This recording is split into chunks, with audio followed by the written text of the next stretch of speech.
10 heures, bonjour à vous et bienvenue dans ce bref point de l'actualité sur RTI 1.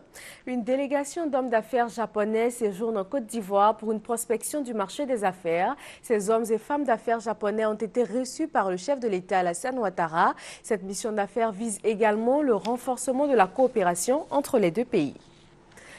Le sommet des chefs d'État du Conseil de l'Entente au centre d'une rencontre entre le président Alassane Ouattara et le secrétaire exécutif du Conseil, Patrice Kwame. Le sommet prévu pour le 17 décembre prochain, ce sera à Niamey, au Niger. Et puis en bref, quelle contribution du secteur touristique dans le développement des États? Voilà la question principale du 14e congrès de la Fédération inter-États des syndicats et agences de voyage et de tourisme d'Afrique de l'Ouest et du Centre. Il s'est ouvert hier à Abidjan. Parlons économie avec la passation de charges entre Kaba Nialé, ministre auprès du Premier ministre chargé de l'économie et des finances, et Abdrahmane Cissé, désormais ministre auprès du Premier ministre chargé du budget. Le Premier ministre Daniel Kablon-Duncan a présidé lui-même la cérémonie de passation de charges hier lundi. La liste des fournisseurs de l'État ivoirien qui vont être payés est affichée depuis lundi. Il s'agit des fournisseurs dont la créance ne souffre d'aucune irrégularité. Adama Koné s'est intéressé à la question. Règlement de la dette intérieure. Le gouvernement a pris la décision le 14 novembre. Le ministre en charge de l'économie et des finances est monté au créneau le mercredi 27 novembre pour planter le décor. Et depuis ce lundi matin, le Trésor public est entré en action pour la phase opérationnelle. La liste des fournisseurs dont la créance ne souffre d'aucune irrégularité est affichée. Ici, sur la liste, figurent le numéro, l'exercice concerné, les ministères pour lesquels ils ont presté, les fournisseurs, le nom des fournisseurs, leur numéro de compte contribuable, le numéro du mandat et puis la nature de la dépense.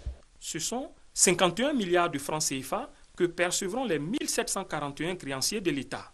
La nouvelle est appréciée par les concernés. Je suis venu voir et vérifier de moi-même l'effectivité de l'affichage des listes promises par le ministre de l'économie et des finances. Et effectivement, je constate avec beaucoup de soulagement que les listes sont affichées et que les opérateurs économiques vont être payés.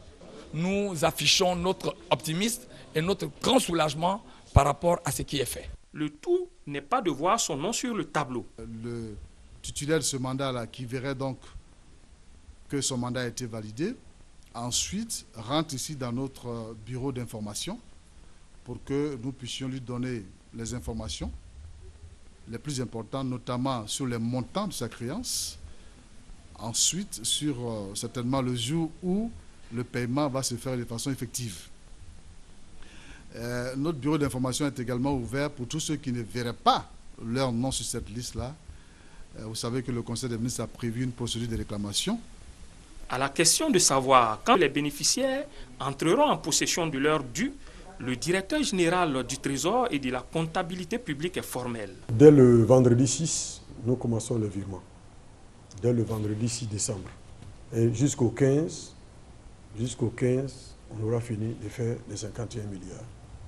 Pour qu'on n'entende plus parler de dessous de table, nous avons décidé, depuis le début de l'année 2013, que désormais, le seul mode de paiement à retenir dans les postes comptables, c'est le virement bancaire. Belle fin d'année en perspective pour ses fournisseurs. Au chapitre international, des renforts militaires français et africains sont attendus en Centrafrique. Une centaine de véhicules et quelques 350 hommes sont déjà au Cameroun. Ils attendent le feu vert politique pour leur probable intervention en Centrafrique. Distribution des passeports et dernier appel sur le tarmac militaire de Brazzaville avant le grand départ.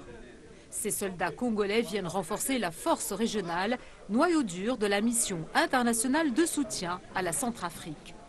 Avec armes et bagages, ils quittent leur pays pour 6 mois au moins. Un premier contingent de 500 hommes pour sécuriser un pays miné par les violences. Autre renfort au port de Douala au Cameroun. 350 soldats français et une centaine de véhicules militaires ont débarqué ces derniers jours de ce bâtiment de la marine française. Ils attendent le feu vert pour rejoindre les soldats français déjà sur place. Une présence militaire qui commence tout juste à rassurer les habitants de Bangui. Les Français commencent à venir, on attend seulement ce qu'il y a lieu de faire parce que la situation n'est pas bonne en RCA actuellement. Il faudrait que les Français soient là pour sécuriser vraiment le pays. Mais non seulement Bangui, mais dans toutes les provinces de la République centrafricaine, il faudrait qu'il y ait la paix. Le Premier ministre centrafricain, lui aussi, compte sur l'intervention de la France et des pays africains. Nicolas Tchangaï l'a redit aujourd'hui. L'ONU devrait approuver cette semaine la résolution présentée par Paris pour le lancement d'une opération internationale visant à stabiliser la Centrafrique. C'est la fin de ce Flash Info. Je vous retrouve à 13 h pour d'autres informations sur RTI 1.